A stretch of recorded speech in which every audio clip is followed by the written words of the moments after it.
I married the guy who was soft with me, who listened to me on the phone for hours. I married the nice guy. I married the nice guy when I was 23 years old. I married the guy who'd come from a family who felt like life is hard, we're not going to make it easy on you. And what's funny is he married the nice girl, the girl who did everything to please somebody else, who molded herself to be the epitome of what other people wanted me to be. He married the girl that said, yes, let me show up and do more. He married the girl who said, I have absolutely no needs. None. Why would I have needs when I can show up and take care of you? He married the girl who said, I am low maintenance. Just like one of the guys. I'll sit and watch sports with you for hours. You need to watch a rom-com? No, I'm good. It's okay. We'll do this. We'll do what you want to do.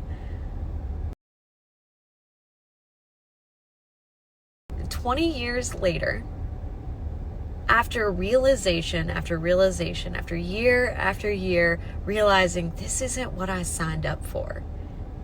This isn't what I thought marriage was going to be. The struggles that we've had aren't getting any better. They just seem to be replicating themselves and getting worse. I want you to just kind of, listen closer to this. And you see, all the work that she mentions that she is doing, let me ask you to help me here and see if you're hearing or seeing what it is I'm seeing. Did you hear any mention about couples counseling? Did you hear anything mentioned about working on us and together? What did you hear instead? See, all the work she mentions here is individual. Now, I have nothing against individual work. I believe in that. I work on myself. My wife works on herself, and I believe both are important. But I didn't hear nothing about we, us, it's me. Nothing about rebuilding together. Self-work that disconnects you from your marriage is not always growth. Sometimes it's drift. 20 years, a kind husband, a stable life, and the question remains, was this marriage broken, or was the lens she was given broken?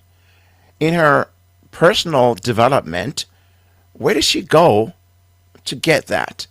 Who did she listen to? Who is she listening to? What is she reading?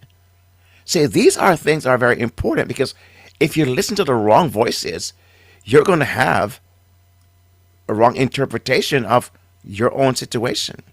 So be careful of who you're listening to, because I find that every voice are good voices.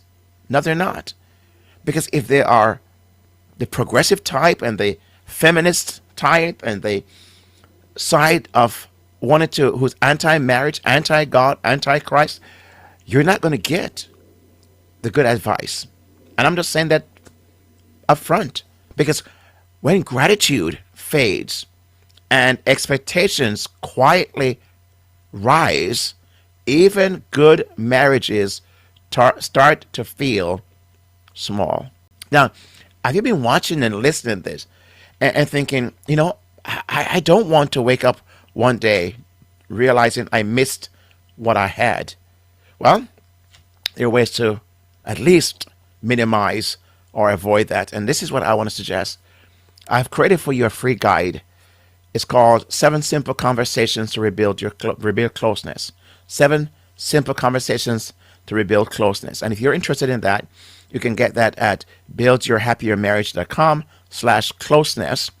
And these conversations help wives reconnect before dissatisfaction hardens. And the link will also be in the description that follows this video. You can also find it there.